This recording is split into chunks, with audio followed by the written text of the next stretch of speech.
Friends, Mukta Joshi. आजच्या लेक्चरमध्ये किंवा या व्हिडिओमध्ये आपण मुंबई उच्च न्यायालयामध्ये लिपिक आणि शिपाई या दोन्ही पदासाठी IMP असे 50 प्रश्न पाहणार आहोत. आणि हे सगळेच्या सगळे प्रश्न सर्वोच्च न्यायालयावर आहेत पहा. कारण मुंबई उच्च न्यायालयामध्ये सर्वोच्च न्यायालयावर एक दोन तरी प्रश्न विचारले जातात आणि या बाहेरचा प्रश्न येणारच नाही याची मला खात्री आहे. त्यामुळं IMP असे 50 प्रश्न आहेत आणि हे सगळेच्या सगळे प्रश्न सर्वोच्च न्यायालयावर आधारित आहेत. आणि मुंबई उच्च न्यायालयातील शिपाई व लिपिक दोन्ही पदासाठी हा व्हिडिओ अतिशय महत्त्वाचा आहे. याच्या आधी मी भरपूर व्हिडिओ बनवलेले आहेत, ते व्हिडिओ सुद्धा तुम्ही पाहून घ्या. ते व्हिडिओ तुम्हाला कुठे पाहता येतील? आपलं जे विठ्ठल जोशी यूट्यूब चॅनल आहे ना, ते ओपन केल्यानंतर प्लेलिस्टमध्ये जा. न्यायालय भरतीच्या प्लेलिस्टमध्ये अगोदरचे झालेले सगळे व्हिडिओ तुम्हाला पाहता येतील. आणि जर तुम्हाला मुंबई उच्च न्यायालयामधील शिपाई पदासाठी टेस्ट सिरीज घ्यायची असेल तर प्ले स्टोअरवरून विठ्ठल जोशी ॲप डाउनलोड करा आणि हायकोर्ट पिऊन टेस्ट सिरीज विकत घ्या. याच्यामध्ये एकूण 150 टेस्ट आत्तापर्यंत अपलोड झालेले आहेत आणि अजूनही टेस्ट अपलोड होणार आहेत. त्याच्यामध्ये फुल टेस्ट ह्या 72 आहेत आणि उर्वरित टेस्ट ह्या टॉपिक वाईज आहेत. प्रत्येक प्रकरणानुसार त्यामध्ये टॉपिक वाईज टेस्ट दिलेले आहेत. भरपूर प्रश्न दिलेत. जशाच तसे प्रश्न तुम्हाला परीक्षेमध्ये विचारले जाणार आहेत. कारण पिऊनसाठी 30 प्रश्न येणार आहेत. त्याच्यामध्ये 25 ते 26 प्रश्न GKचे असणार आहेत. एक दोन प्रश्न मराठी व्याकरण आणि एखाद दुसरा प्रश्न गणिताचा असणार आहे. तर जशाच तसे प्रश्न तुम्हाला एक टेस्ट सिरीजमध्ये परीक्षेला येतील, निश्चितच फायदा होईल. चला तर मग आता पहिला प्रश्न आपण पाहूयात. तर पहिला प्रश्न आहे पहा, भारतीय राज्यघटनेच्या कोणत्या भागात सर्वोच्च न्यायालयाची तरतूद आहे? आता याचं उत्तर आहे पहा, तर भाग 5 मध्ये सर्वोच्च न्यायालयाची तरतूद आहे. म्हणजेच भारतीय राज्यघटनेच्या 5व्या भागामध्ये किंवा 5व्या प्रकरणामध्ये सर्वोच्च न्यायालयाची तरतूद केलेली आहे. त्याच्या पुढे आता दुसरा प्रश्न आहे. 50 प्रश्न आपण एकाच व्हिडिओमध्ये पाहणार आहोत. सर्वोच्च न्यायालयाची स्थापना आणि रचना कोणत्या कलमाअंतर्गत येते? तर सर्वोच्च न्यायालयाची जी स्थापना आहे ना, ती कलम 124 नुसार झालेली आहे. खूप परीक्षण हा प्रश्न रिपीट होतो पहा, की सर्वोच्च न्यायालयाची स्थापना कोणत्या कलमानुसार झालेली आहे? तर कलम 124 नुसार सर्वोच्च न्यायालयाची स्थापना झालेली आहे. भारताच्या सर्वोच्च न्यायालयाचे उद्घाटन कधी झाले? तर भारताचं जे सर्वोच्च न्यायालय आहे ना, त्याचं उद्घाटन हे 1950 ला झालेलं आहे. पण कधी? तर 26 म्हणजे स्थापना 26 जानेवारी 1950 ला झाली, पण उद्घाटन 28 जानेवारी 1950 ला झाली. मी परत एकदा सांगतो की भारताच्या सर्वोच्च न्यायालयाची स्थापना ही 26 जानेवारी 1950 ला झाली. जर तुम्हाला असं विचारलं स्थापना कधी झाली, तर त्याचं उत्तर लिहायचं स्थापना 26 जानेवारी 1950 ला झाली. पण आपल्याला विचारले काय उद्घाटन कधी झालं, तर 28 जानेवारी 1950 या दिवशी उद्घाटन झालेलं आहे. त्याच्या पुढे आता सर्वोच्च न्यायालयातील न्यायाधीशांची संख्या वाढवण्याचा अधिकार कोणाला आहे? आणि मी सर्वोच्च न्यायालयाची स्थापना कधी झाली हा प्रश्न खूपदा विचारला जातो बरं का. तर 26 जानेवारी 1950. तर सर्वोच्च न्यायालयातील न्यायाधीशांची संख्या वाढवण्याचा अधिकार कोणाला आहे? तर सर्वोच्च न्यायालयातील न्यायाधीशांची संख्या वाढवण्याचा अधिकार हा भारताच्या संसदेला आहे. आता भारताची जी संसद आहे ना, त्याच्यामध्ये कोणाचा समावेश होतो? तर भारताचे राष्ट्रपती, लोकसभा आणि राज्यसभा यांचा समावेश हा संसदेमध्ये होतो. सध्या सर्वोच्च न्यायालयात सरन्यायाधीशांसह एकूण किती न्यायाधीश आहेत? तर सध्या म्हणजे आत्ता एप्रिल 2026 मध्ये आपल्या सर्वोच्च न्यायालयामध्ये सरन्यायाधीशांसह एकूण 34 न्यायाधीश आहेत. किती न्यायाधीश आहेत? 34 न्यायाधीश आपल्या सर्वोच्च न्यायालयामध्ये कार्यरत आहेत. सर्वोच्च न्यायालयाच्या न्यायाधीशांची नियुक्ती कोण करतो? आता सर्वोच्च न्यायालयाचे जे न्यायाधीश आहेत त्यांची नियुक्ती करण्याचे अधिकार हे भारताच्या राष्ट्रपतींना आहेत. मग याच्यामध्ये सर्वोच्च न्यायालयाचे सरन्यायाधीश आले, सर्वोच्च न्यायालयातील इतर न्यायाधीश आले, त्या सगळ्यांची नियुक्ती कोण करतात? तर भारताचे राष्ट्रपती करत असतात. सर्वोच्च न्यायालयाचे न्यायाधीश होण्यासाठी किमान वयाची अट काय आहे? आता सर्वोच्च न्यायालयाचा न्यायाधीश जर व्हायचा असेल तर किमान वयाची अट नाही बरं का. म्हणजे कमीत कमी वय किती असावं अशी कोणतीही अट सर्वोच्च न्यायालयाचा न्यायाधीश होण्यासाठी नाही. त्याच्यासाठी वेगळ्या काही पात्रता आहे, त्याची माहिती आपण पुढे पाहणारच आहोत. सर्वोच्च न्यायालयाचे न्यायाधीश वयाच्या किती वर्षापर्यंत पदावर राहू शकतात? तर सर्वोच्च न्यायालयाचे जे न्यायाधीश आहेत ना, ते वयाच्या 65 वर्षापर्यंत पदावर राहू शकतात. किती? 65. लक्षात ठेवा, की सर्वोच्च न्यायालयाचे न्यायाधीश वयाच्या 65 वर्षापर्यंत आपल्या पदावर राहू शकतात. सर्वोच्च न्यायालयाच्या न्यायाधीशांना पद आणि गोपनीयतेची शपथ कोण देतात? तर सर्वोच्च न्यायालयाचे जे न्यायाधीश आहेत त्यांना पद आणि गोपनीयतेची शपथ हे भारताचे राष्ट्रपती देत असतात. राष्ट्रपती हे त्याचं उत्तर आहे. चला 10वा प्रश्न पाहूयात आपण आता. प्रश्न आहे, सर्वोच्च न्यायालयाच्या न्यायाधीशांना पदावरून दूर करण्याचा अधिकार कोणाला आहे? तर सर्वोच्च न्यायालयाच्या न्यायाधीशांना जर पदावरून दूर करायचं असेल तर संसदेच्या शिफारशीनुसार राष्ट्रपती त्यांना पदावरून दूर करू शकतात. पण संसद शिफारस कशी करते माहिती आहे का? तर यांना पदावरून दूर करण्यासाठी इम्पिचमेंट म्हणजे महाभियोग चालवला जातो आणि तो जर यशस्वी झाला तर संसद राष्ट्रपतींना शिफारस करते की या न्यायाधीशांना आपल्या पदावरून हटवा आणि मग भारताचे राष्ट्रपती त्यांना पदावरून हटवतात. भारताचे पहिले सरन्यायाधीश कोण होते? तर आपल्या भारताचे पहिले जे सरन्यायाधीश होते ना ते एच जे कनिया हे होते. हे त्याचं उत्तर आहे. एच जे कनिया हे भारताचे पहिले सरन्यायाधीश होते. ते ब्रिटिश होते बरं का. सर्वोच्च न्यायालयाचा न्यायाधीश होण्यासाठी उच्च न्यायालयात किमान किती वर्षे वकिलीचा अनुभव असावा? आता सर्वोच्च न्यायालयामध्ये जर न्यायाधीश व्हायचा असेल तर उच्च न्यायालयामध्ये कमीत कमी 10 वर्षे वकिलीचा अनुभव असावा. किती वर्षे असावा? 10 वर्षे असावा.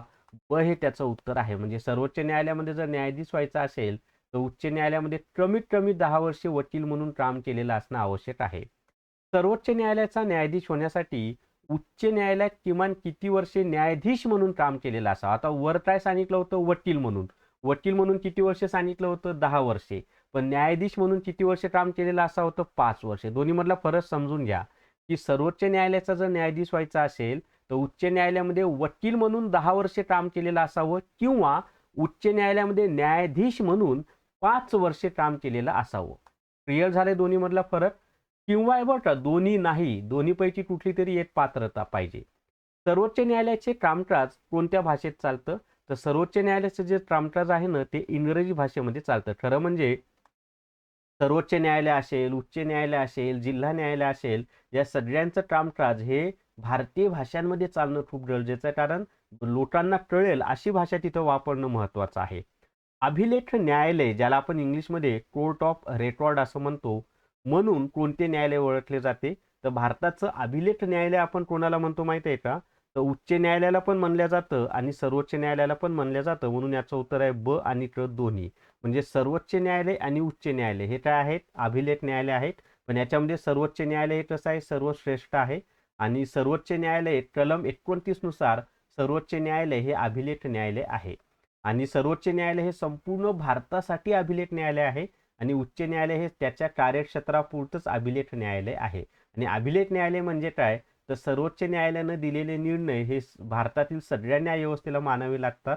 त्याला अभिलेख न्यायालय असं म्हणतो. आणि उच्च न्यायालयानं दिलेले निर्णय संबंधित उच्च न्यायालयाच्या कार्यक्षेत्रातील सगळ्या न्यायालयांना मानावे लागतात. सर्वोच्च न्यायालयाचे स्थान कुठे आहे? म्हणजेच आपलं जे भारताचं सर्वोच्च न्यायालय आहे ना ते कुठं आहे असा तो प्रश्न आहे. तर आपल्या भारताचं सर्वोच्च न्यायालय कुठं आहे?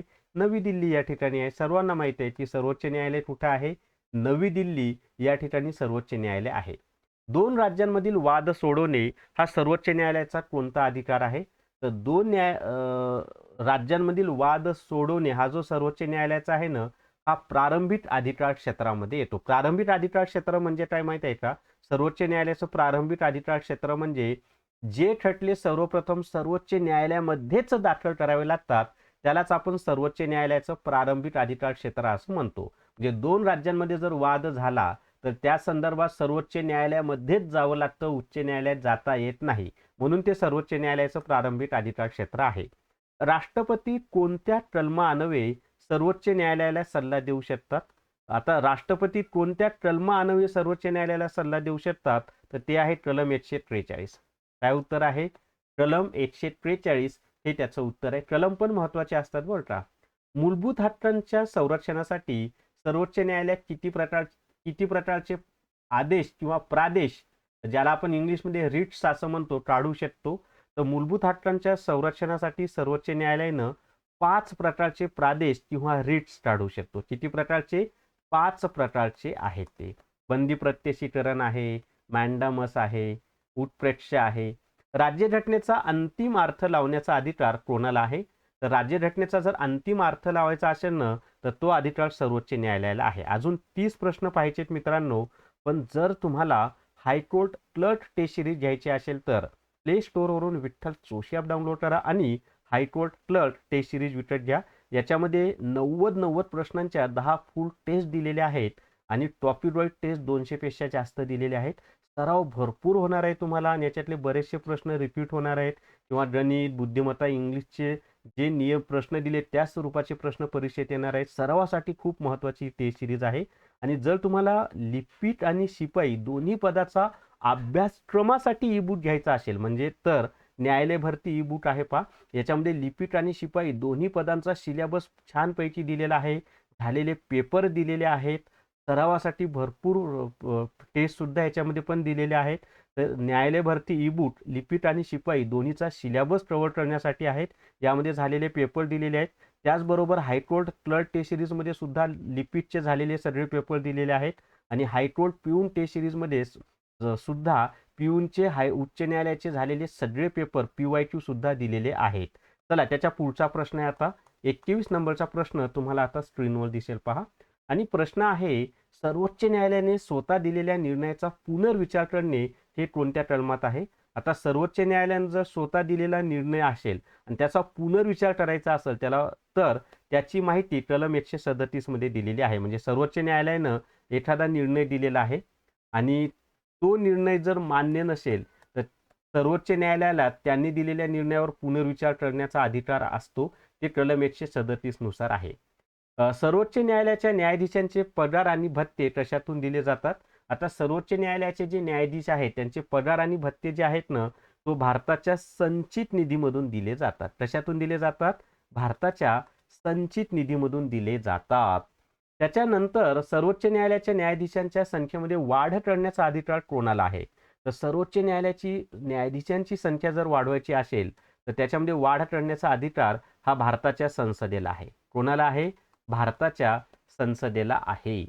आता पुढे आहे जेव्हा राष्ट्रपती आणि उपराष्ट्रपती दोन्ही पदे रिक्त असतात तेव्हा त्यांचे कार्य कोण पाहते. तर समजा अशी परिस्थिती झाली की राष्ट्रपती पद पण रिक्त आहे उपराष्ट्रपती पद पण रिक्त आहे तर अशा वेळेला भारताचे जे सरन्यायाधीश आहेत भारताचे सरन्यायाधीश म्हणजेच सर्वोच्च न्यायालयाचे सरन्यायाधीश हेच भारताचे राष्ट्रपती म्हणून कामकाज पाहत असतात.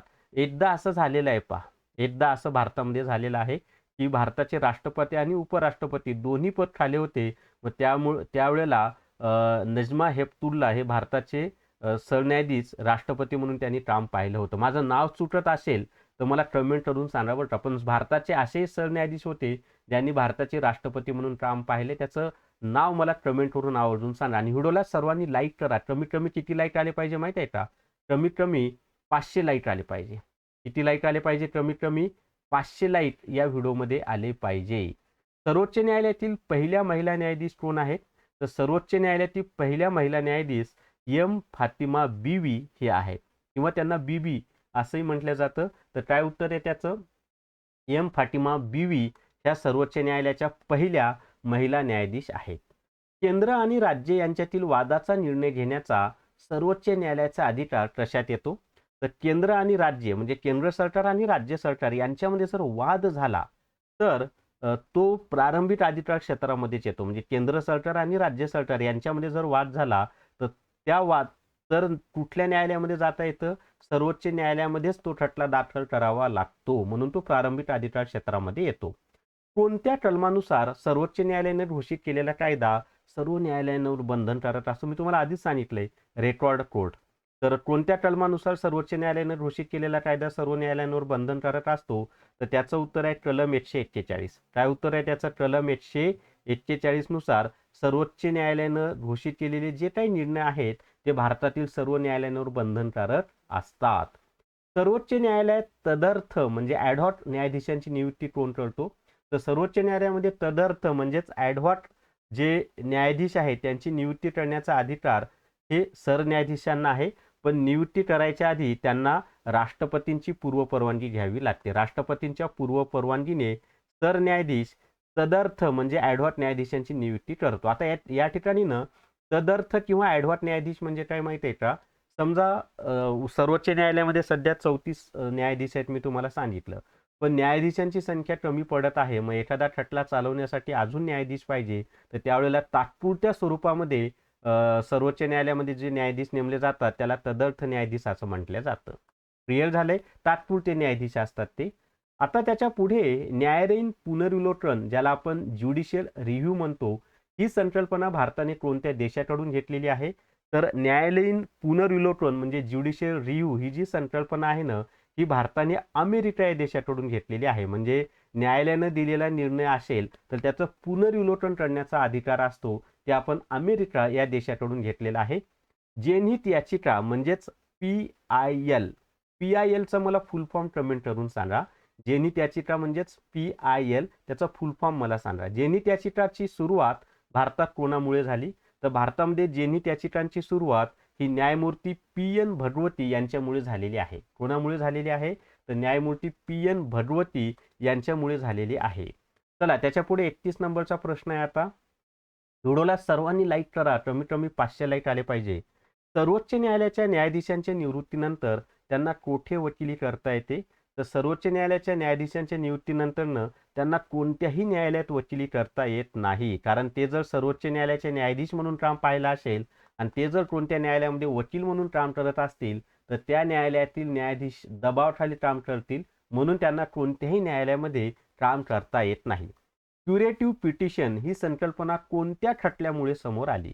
तर क्युरेटिव्ह पिटिशन ही जी संकल्पना आहे ना, ही रूपा अशोक हुर्ला विरुद्ध अशोक हुर्ला या खटल्यापासून पुढे आलेली आहे. ब हे त्याचं उत्तर आहे. क्युरेटिव्ह पिटिशन म्हणजे काय? तर खटल्याचा निर्णय द्यायच्या आधी आमचा सुद्धा विचार करा, आम्ही जे काही मत मांडू त्याचाही विचार करा, असं सांगायचं असेल तर त्यावेळेला क्युरेटिव्ह पिटिशन दाखल केली जाते. सर्वोच्च न्यायालयाचे न्यायाधीश आपला राजीनामा कोणाकडे देतात? तर सर्वांना माहिती आहे की सर्वोच्च न्यायालयाच्या न्यायाधीशांची नेमणूक कोण करतात? राष्ट्रपती करतात. तर राजीनामा सुद्धा कोणाकडे दिला जातो? राष्ट्रपतींकडे दिला जातो. तर ब हे त्याचं उत्तर आहे, राष्ट्रपती. सर्वोच्च न्यायालयाच्या न्यायाधीशांची नेमणूक राष्ट्रपती करतात. मग न्यायाधीश राजीनामा कोणाला देतात? राष्ट्रपतींना सादर करतात. आता सर्वोच्च न्यायालयाच्या खंडपीठात किमान किती न्यायाधीश असणे आवश्यक आहे? तर सर्वोच्च न्यायालयाच्या खंडपीठामध्ये किमान 5 न्यायाधीश असणं आवश्यक आहे. पण हे कुणासाठी माहिती आहे का? तर हे घटनात्मक प्रश्नांसाठी. जर एखादा घटनात्मक मुद्दा उपस्थित झाला तर त्यावेळेला कमीत कमी किती न्यायाधीश असणं आवश्यक आहे? 5 असणं आवश्यक आहे. मग तसं छोटे प्रश्न असतील तर 3 न्यायाधीशांचं पण खंडपीठ असू शकतं. कोलिजियम पद्धत कशाशी संबंधित आहे? आता कोलिजियम ही जी पद्धत आहे ना, ही कशाशी संबंधित आहे माहिती आहे का? तर न्यायाधीशांची नियुक्ती म्हणजे सर्वोच्च न्यायालयामधील जे न्यायाधीश आहेत ना, त्यांची नियुक्ती करण्यासाठी ही कोलिजियम पद्धत उपलब्ध आहे, भारतामध्ये वापरली जाते. सर्वोच्च न्यायालयाचा मूलभूत हक्कांच्या अंमलबजावणीसाठी आदेश काढण्याचा अधिकार कोणत्या कलमात आहे? तर याची जी माहिती आहे ना, म्हणजे सर्वोच्च न्यायालयाला मूलभूत हक्कांच्या अंमलबजावणीसाठी आदेश काढण्याचा जो अधिकार आहे तो कलम 32 मध्ये आहे. आणि कलम 32 मध्ये काय सांगितलं माहिती आहे का?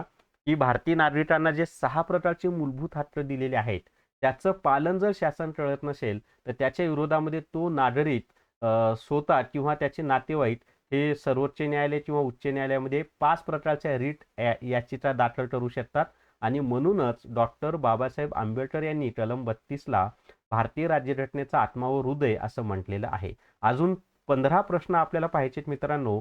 पण जर तुम्ही लिपिकसाठी फॉर्म भरलेला असेल तर परिपूर्ण कोर्स आहे पहा, हायकोर्ट रेकॉर्डेड व्हिडिओ कोर्स. त्यामध्ये कॉम्प्युटर, अंकगणित, बुद्धिमत्ता चाचणी, मराठी व्याकरण, इंग्लिश ग्रामर यांचे रेकॉर्डेड व्हिडिओ दिलेले आहेत. आणि याची फी फक्त 500 प्लस GST आहे. पण यामध्ये तुम्हाला न्यायालय भरती ई बुक 200 रुपयाचं आणि क्लर्क टेस्ट सिरीज 200 रुपयाचे, असं 400 रुपयाचे 2 कोर्स फ्री दिलेले आहेत. म्हणजे 500 रुपयाच्या कोर्समध्ये 400 रुपयाचे 2 कोर्स फ्री दिलेत आणि परिपूर्ण असा अभ्यास यामधनं होतो. खूप छान पद्धतीनं सगळं काही शिकवलेलं आहे. तर हा प्ले स्टोअरवरून विठ्ठल जोशी ॲप डाउनलोड करा आणि हायकोर्ट रेकॉर्डेड व्हिडिओ कोर्स विकत घ्या. 500 प्लस GST मध्ये हा कोर्स आहे. चला त्याच्या पुढे आता 37 नंबरचा प्रश्न आपण पाहूया. प्रश्न आहे पहा, भारताचे सरन्यायाधीश होण्यासाठी किमान किती वर्ष वय असावे लागते? आता भारताचं जर सरन्यायाधीश व्हायचं असेल तर याच्यासाठी वयाची अट नाही. मी तुम्हाला वरच सांगितलं होतं की वयाची मर्यादा नाही, वय लागत नाही. ठीक आहे. जास्तीत जास्त वयाची अट आहे 65 वर्षे, कमीत कमी वयाची अट नाही. सर्वोच्च न्यायालयातील न्यायाधीशांना कोणत्या कारणास्तव पदावरून दूर केले जाऊ शकते? आता कोणत्या कारणामुळे पदावर दूर केले जाऊ शकते माहिती आहे का? की सिद्ध झालेली गैरवर्तणूक, त्यांनी बेकायदेशीर काम केलेलं आहे किंवा गैरवर्तणूक केलेली आहे आणि ते जर सिद्ध झाले तर त्यासाठी करता येतं. त्याच्यानंतर अक्षमता, ते जर न्यायाधीश म्हणून काम करण्याची क्षमताच त्यांच्यामध्ये नसेल तर त्यासाठी सुद्धा दूर करता येतं. म्हणून त्याचं उत्तर आहे वरील दोन्ही. क हे त्याचं उत्तर आहे, वरील दोन्ही हे त्याचं उत्तर आहे. विशेष अनुमती याचिका याला SLP म्हणतात, कोणत्या कलमाशी संबंधित आहे? तर विशेष अनुमती जी याचिका आहे ना, ती कलम 136 शी संबंधित आहे. म्हणजे कलम 136 नुसार विशेष अनुमती याचिका दाखल केली जाते. आता 40वा प्रश्न तुम्हाला स्क्रीनवर दिसेल. सर्वोच्च न्यायालयाचे कर्मचारी आणि अधिकारी यांच्या नियुक्तीचा अधिकार कोणाला आहे? आता सर्वोच्च न्यायालयाचे जे अधिकारी आणि कर्मचारी आहेत ना, यांची नियुक्ती करण्याचा अधिकार कोणाला माहित आहे का? तर सर्वोच्च न्यायालयाच्या सरन्यायाधीशांना आहे. कोणाला आहे? सर्वोच्च न्यायालयाच्या सरन्यायाधीशांना आहे. आता 41 नंबरचा प्रश्न आहे. सर्वोच्च न्यायालयाच्या कोणत्या निर्णयाने राज्यघटनेच्या मूलभूत संरचनेचा सिद्धांत मांडला आहे? तर सर्वोच्च न्यायालयाचं जे केशानंद भारती जो खटला आहे ना, त्याने भारतीय राज्यघटनेच्या मूलभूत संरचनेचा सिद्धांत मांडलेला आहे. तर केशवानंद भारती हे त्याचं उत्तर आहे. काय उत्तर आहे त्याचं? केशवानंद भारती हे त्याचं उत्तर आहे. चला त्याच्या पुढे आता 42 नंबरचा प्रश्न आहे. राष्ट्रपतींनी मागितलेला सल्ला देणे सर्वोच्च न्यायालयावर बंधनकारक आहे का? तर हो, म्हणजे राष्ट्रपतींनी जर सल्ला मागितला असेल तर सर्वोच्च न्यायालयानं तो सल्ला देणं बंधनकारक असतं. परंतु सर्वोच्च न्यायालयानं दिलेला जो सल्ला आहे तो मानण्याचं बंधन मात्र राष्ट्रपतींवर नसतं. पण तो सल्ला म्हणजे राष्ट्रपतींनी जर सर्वोच्च न्यायालयाला सल्ला मागितला तर सर्वोच्च न्यायालयाला तो सल्ला द्यावाच लागतो. पण सर्वोच्च न्यायालयानं दिलेला सल्ला राष्ट्रपतींवर बंधनकारक नसतो. खालीलपैकी कोणते सर्वोच्च न्यायालयाच्या अपीलीय अधिकार क्षेत्रात येत नाही? म्हणजे खालीलपैकी कोणते सर्वोच्च न्यायालयाच्या अपीलीय अधिकार क्षेत्रात येत नाही? तर याचं उत्तर आहे पहा, म्हणजे कोणतं येत नाही अपीलीय क्षेत्रामध्ये? तर त्याचं उत्तर आहे राष्ट्रपतींच्या निवडणुकीतील वाद. एक मिनिट हा. राष्ट्रपतींच्या निवडणुकीतील वाद हेच त्याचं उत्तर आहे. कारण हे प्रारंभिक अधिकार क्षेत्रामध्ये येतं की राष्ट्रपतींच्या निवडणुकीमध्ये जर काही वाद झाला तर तो सर्वोच्च न्यायालयाचा प्रारंभिक अधिकार क्षेत्र आहे. पण आपल्याला अपीलीय अधिकार क्षेत्र म्हटलेलं आहे. अपीलीय म्हणजे पुनर्निर्णय घेण्याचा अधिकार. तर राष्ट्रपतींच्या निवडणुकीतील वाद हा प्रारंभिक अधिकार क्षेत्रामध्ये येतो, अपीलीय अधिकार क्षेत्रामध्ये येत नाही. क्लिअर झाले? चला त्याच्या पुढे आता 44 नंबरचा प्रश्न तुम्हाला स्क्रीनवर दिसेल. व्हिडिओला सर्वांनी लाईक करा. कमीत कमी 500 लाईक आले पाहिजे आणि व्हिडिओ जास्तीत जास्त शेअर करा. तसाच Vitthal Joshi YouTube channel subscribe करा आणि विठ्ठल जोशी टेलिग्राम चॅनल सुद्धा जॉईन करा.